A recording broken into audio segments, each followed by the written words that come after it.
I was there. I actually was there. I wasn't out sick. So I see a few, what I perceive to be issues. First and foremost, they had to receive the lessons on mood and tone and then transfer it to what we call the mood and tone bookmark without an example of a completed mood and tone bookmark, which traditionally is our practice, that every assignment we give them, we also have a teacher sample. And so without that example, I felt that really hindered students' ability to do well on this. Also, I feel that because it was at the end and they were ready to just be done with the unit, they wanted to move on to the final. They just weren't in the same mindset to work hard on the mood and tone bookmark. A third point is mood and tone is just plain hard. I will say that most students were able to say overall mood and tone negative. Great. They were able to find an example in the book that was negative. Perfect. What they lacked was the ability, because at the very bottom I said don't skip the bottom because it asks how did the author create the mood or the tone.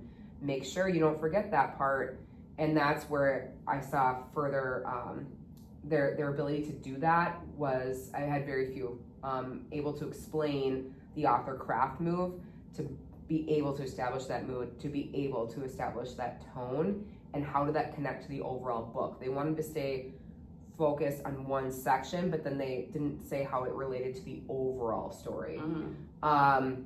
So that's how I would want to come back to that again, and making sure that we're explicit on that. And obviously having an example would be great. So I did keep a student example to use again and again, hopefully in the units to come.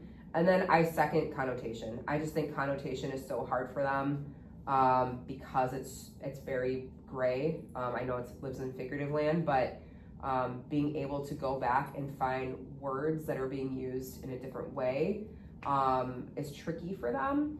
And so I would like to revisit that using something with a shorter piece, like poetry. Yeah. So those were my noticings. Candace, how about you?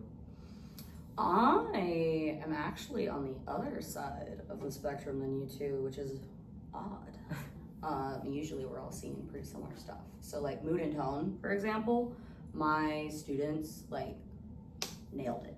They really understood mood and tone, especially after I explained it to them as, think of it as the first letter of the word. My mood is together, the author's tone is together. And so I think that like alliteration / visual reminder helped them a lot, kind of differentiate the two. However, although they did understand it very well, and even like in our Jeopardy game yesterday, they were getting it in our figurative language category. And what I saw the lack of, like you two did, was that why does this tone say this? Why does the author do it? How does the author do it?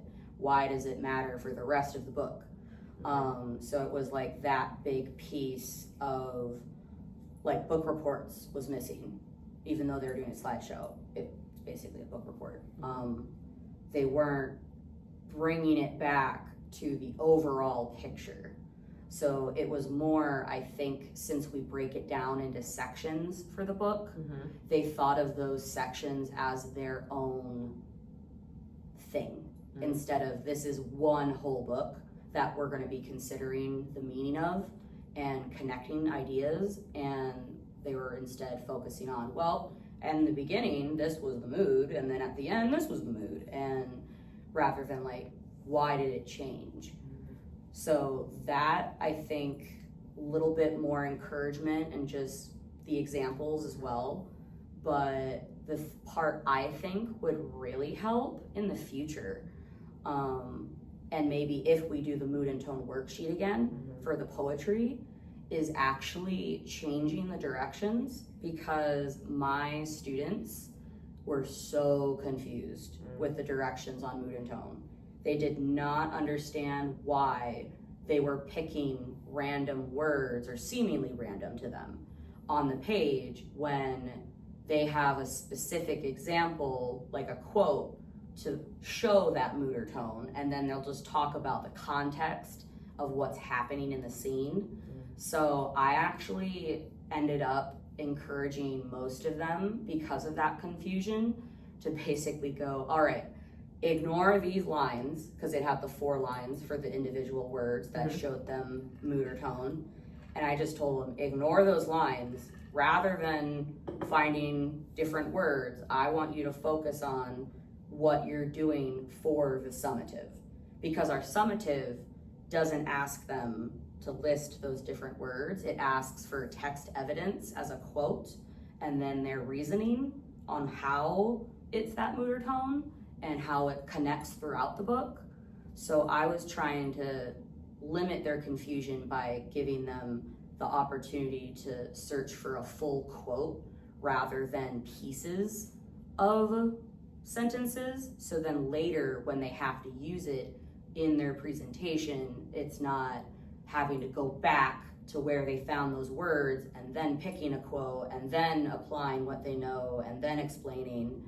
Instead, it was kind of shrank down, I guess, which I saw a lot of really good results from, which is why I think changing those directions slightly would be really beneficial for the future, because it'll have them focusing on more of a concrete idea of what they're doing, rather than you're gonna do these few different things and then later, after you haven't been looking at it for a while, we're gonna try putting it together. Because everything else, like our other worksheets, had them do what the summative wanted right away. So symbolism had them identify the symbol, find their text evidence, explain how the symbol comes up, what's its meaning. The literary devices was set up in the way that they would put information on their slide. And so that's, I think, the disconnect, is that everything else was very, this is what it's gonna look like when you put it on the slide anyway. And then mood and tone was, you have to manipulate your information you have and then apply it later. So that was kind of like a long-winded explanation, but that was what I was thinking of. So when we're talking about like how, going back to the question about what needs to be retaught again in May though with the poetry unit. Yeah. Do you feel like symbolism?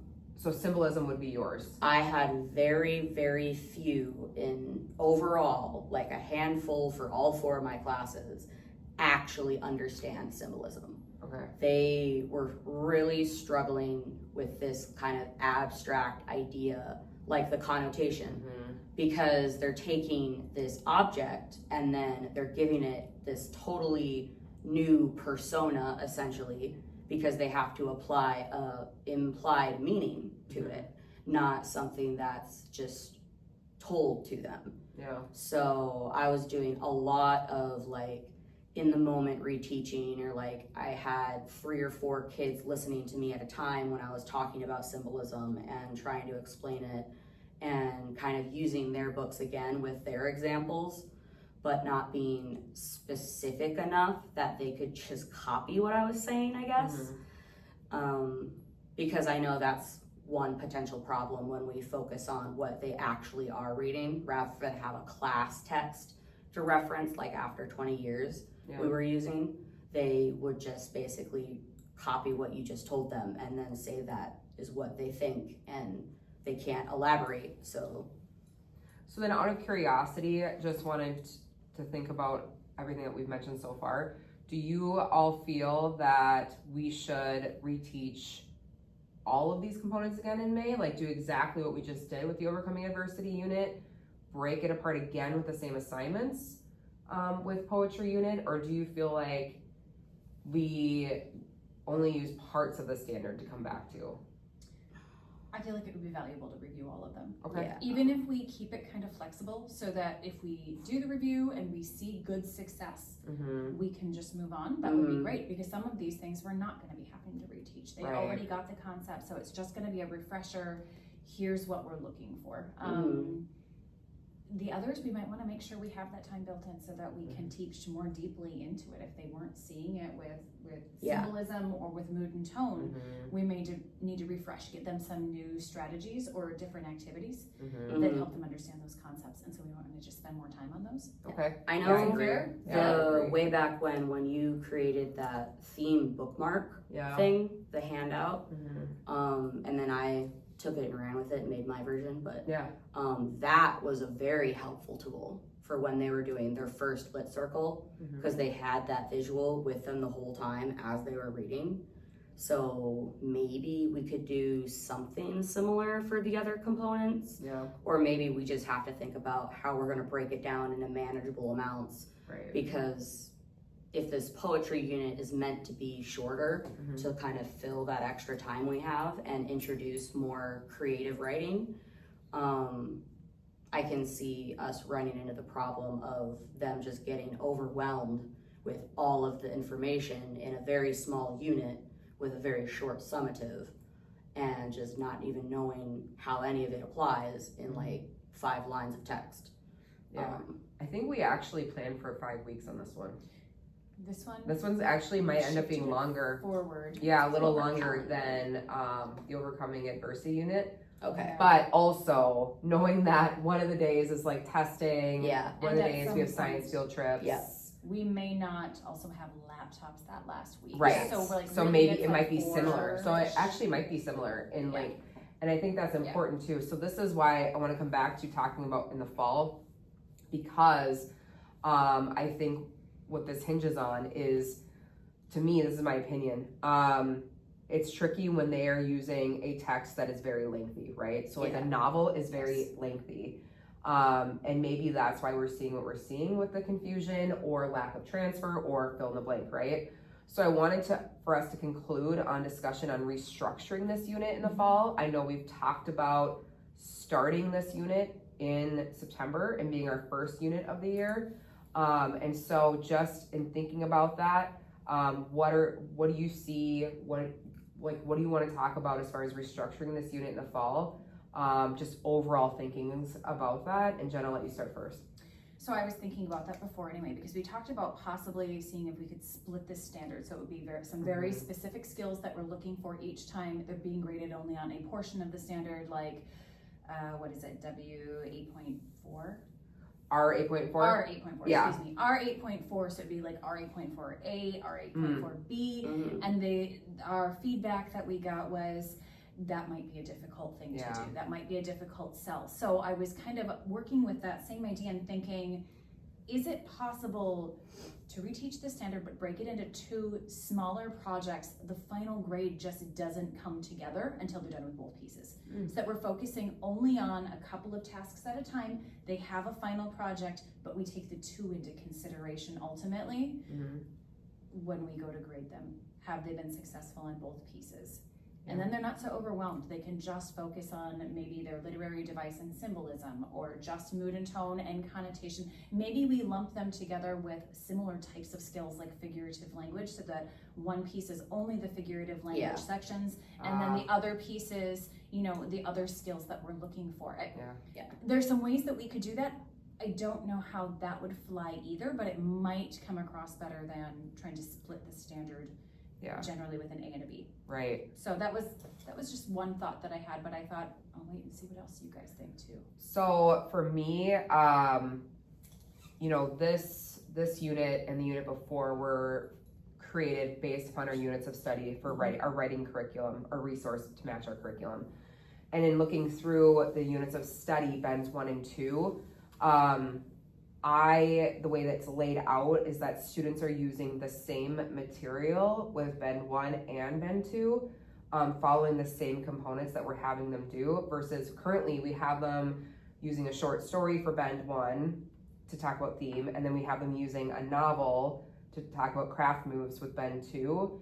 And I feel that if we give students the same short story and they use the same short story for Bends 1 and 2, because it's shorter, that they would be more successful with breaking down R.8.4 because they're doing different tasks, Bend 1 and Bend 2, but they're revisiting it multiple times. And so in order